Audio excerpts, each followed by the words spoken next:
O XTR é capaz de marcar no mapa onde estão as empresas selecionadas. O campo especial Localização tem as informações necessárias. Simplesmente selecione as empresas que deseja ver e comande a construção do mapa. Não convém selecionar mais de 500 empresas para não poluir visualmente o resultado.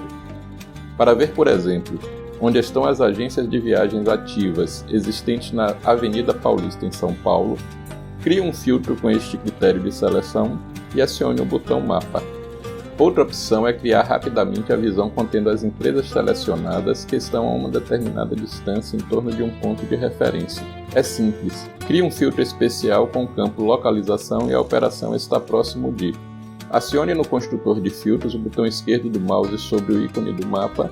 Escolha um ponto no mapa que se abre. Você pode especificar um endereço ou ampliar o mapa e marcar um ponto. Clique no ponto de referência. Acione o botão esquerdo do mouse sobre o ícone que captura as coordenadas do ponto de referência marcado. Especifique a distância em torno deste ponto para o XTR selecionar os estabelecimentos existentes. Complete o filtro selecionando as empresas ativas que contêm KNAI agências de viagem. Acione o comando para criar o mapa.